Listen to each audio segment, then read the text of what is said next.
Beyond the scenes അല്ലെങ്കിൽ ബാങ്ടൺ boys, അതുമല്ലെങ്കിൽ bullet proof boy scouts എന്നൊക്കെ പറഞ്ഞാൽ ഒരു പക്ഷേ നമ്മളിൽ പലർക്കും പരിചിതമാവണമെന്നില്ല. എന്നാൽ BTS എന്ന് പറഞ്ഞാൽ ബഹുഭൂരിപക്ഷവും അറിയും. അതെ, കൊറിയൻ പോപ്പ് സിംഗേഴ്സ്. സൗത്ത് കൊറിയയിലെ തെരുവീതികളിൽ നിന്ന് 7 പേർ ലോകത്തിന്റെ നെറുകയിലേക്ക് കയറി വന്ന കഥ. അതിർത്തികളുള്ള ലോകത്തിനെ അതിർത്തികളില്ലാത്ത സംഗീതം കൊണ്ട് ഒന്നായി ചേർത്തവരുടെ കഥ.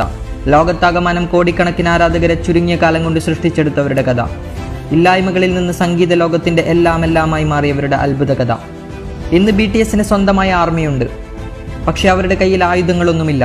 അവർ വേദനിപ്പിക്കുകയുമില്ല. പക്ഷെ ലോകത്തെ സംഗീതം കൊണ്ട് കീഴടക്കും.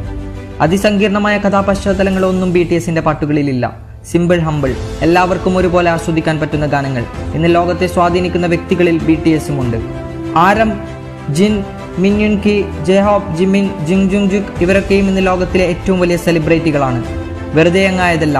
ഒരു കുടിസുമുറിയിൽ നിന്ന് പണമോ പ്രശസ്തിയോ ഇല്ലാതെ തുടങ്ങിയവർ ഇന്ന് ഒരു ആൽബം ഇറക്കിയാൽ യൂട്യൂബിലെ ഏറ്റവും വലിയ സെലിബ്രിറ്റികളാണ്. വെറുതെ അങ്ങായതല്ല.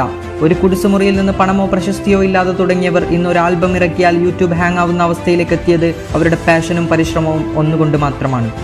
BTS ബോയ്സിന്റെ കൂടെ ഒരു ദിവസത്തെ ഡേറ്റിംഗ് ചെയ്യാൻ വേണ്ടി കോടികൾ പൊടിക്കാൻ പെൺകുട്ടികൾ ഇന്ന് തയ്യാറാണ്. അത്രയും ഡേ ഹാർഡ് ഫാൻസ് ഇന്ന് അവർക്കുണ്ട്.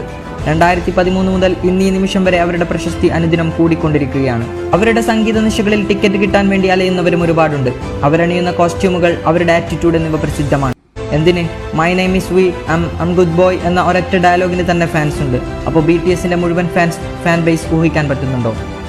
പക്ഷേ ഫാൻസ് മാത്രമല്ല, ഹേറ്റേഴ്സും ഉണ്ട് BTSന്.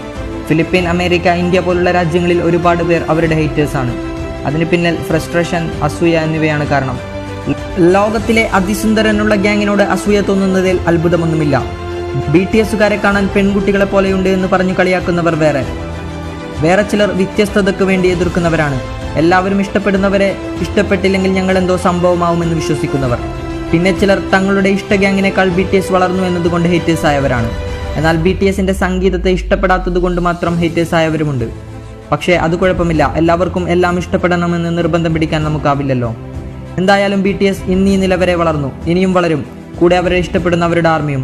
ഹേറ്റേഴ്സ് മാളത്തിൽ ഒളിച്ചോ? കഴിവുള്ളത് കൊണ്ടാണ് അവർ ഇവിടം വരെ എത്തിയത്. അതിൽ അസൂയപ്പെട്ടിട്ട് ഒരു കാര്യവുമില്ല.